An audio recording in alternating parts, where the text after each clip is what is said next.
everybody, this is the Palace of Forest. I'm Old June. Today we are talking about global warming and Arctic competition. What are the new issues of the 8 Arctic nations? The 8-nation alliance, just the mentioned 8-nation alliance, probably most Chinese are very nervous. In 1900, an 8-nation alliance, all European countries, invaded China, which considered a big disaster in Chinese modern history, as a historian called Boxer Rebellion. However, these 8 nations are not the same as the historical 8 nations. They are Arctic Council. The 8 nations are Russia, Norway, Iceland, Denmark, Sweden, Canada, Finland, and the USA. They are the Arctic Council. And also, according to 2021, the Arctic Councils consider another 13 countries as observers. They are UK, Germany, France, Spain, Italy, the Netherlands, Poland, and Switzerland. And then 5 from Asia countries: China, Japan, India, South Korea, and Singapore. The observers do not have voting rights. The Arctic Council is the rising star globally. It's like a manna from heaven. They use the 12 miles territorial sea, 200 miles exclusive economic zone. Well, they are going to divide the Arctic. Since global warming, these 8 nations have truly become the darling of the nature.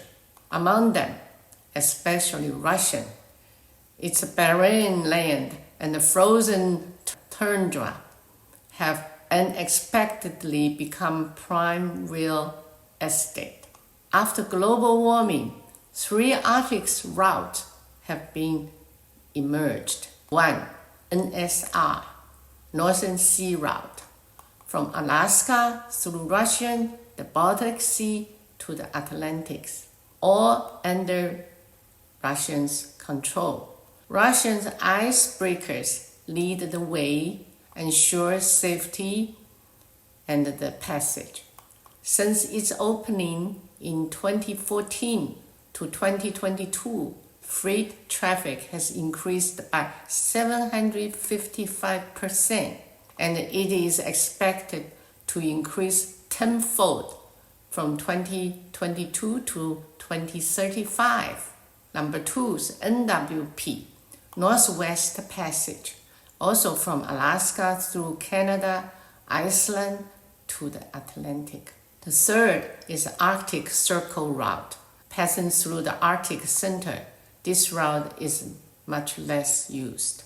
Please note that both the Northern Sea Route and the Northwest Passage started from Alaska, so Alaska is very crucial to the United States Arctic defense. It's just 55 miles from Russia.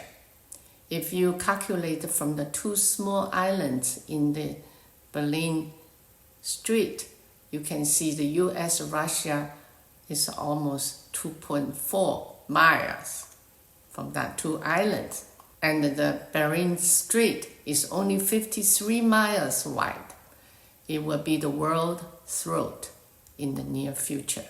Interestingly, from the Seaward Peninsula in Alaska to Beijing, Moscow, and Washington, D.C., the distance are almost equal, approximately 3,500 miles. The Alaska state in the U.S. is such a crucial, important strategic state. The U.S. bought Alaska from Russia for $7.2 million under President Andrew Johnson in 1867. At that time, Congress criticized spending so much money on useless ice land. It turned out to be extremely clever. Luck is also needed to achieve such cleverness, but without cleverness, there is no luck. Alaska is the largest state in the U.S. with the longest coastline and closest to Russia. So its strategic importance in national defense is paramount. North of the 90th parallel is Arctic. Only 6 countries border the Arctic Ocean: UA, Russia, Canada, Denmark, Iceland, and Norway. Finland and Sweden do not border the Arctic Ocean. The Arctic is a gathering place of ice and snow, quite different from the land masses of Antarctica. So, as Earth continues to warm, will the Arctic ice melt away, turning into a vast sea? The Arctic Ocean will become like the Mediterranean. The 6 countries bordering it, they become the bordering countries. The U.S. is in the north of China, and the closest Chinese city to the U.S. is Harbin. The Bering Strait become the newest world throat. This will be in the near future. Since the Earth's ozone layer was breached in winter, 2 polar vortices have opened up in the Arctic. One from the east coast of Canada through the east coast of the U.S., that's New York, southward Florida, and the other one is from Hakata in the Pacific through the Ryukyu Island and Taiwan southward.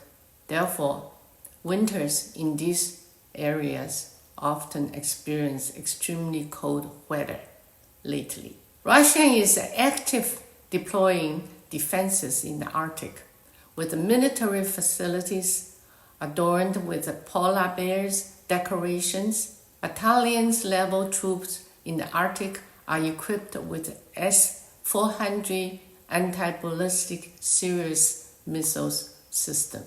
They participate in anti-freezing facilities to ensure normal operation even at a temperature of minus 60 or 70 degrees Celsius. Finally, icebreakers must be mentioned.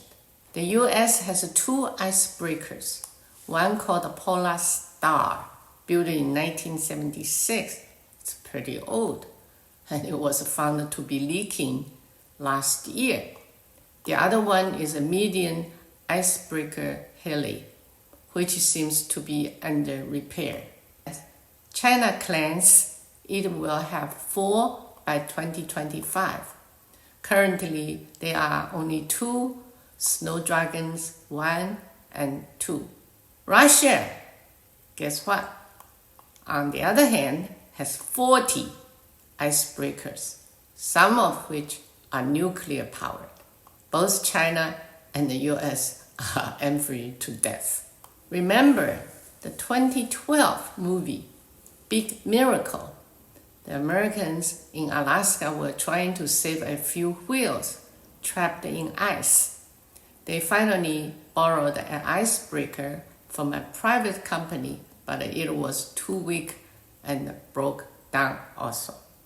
It was said that Eskimo could communicate with the whales in their native language and had a way to teach the whales to escape. But it turned out that Eskimos were discussing how to hunt the whales according to their ancestors' old-fashioned way. In the end, they had to run to the neighbors, Russian, and borrow a big icebreaker, and the problem was solved in no time. Finally, the whale got away. We ended today here. How do you like it? It seems funny. It was a nice movie, but it also highlights a point. We should be aware of Russia. Truly is the polar bear of the Arctic. Please praise and see you next time.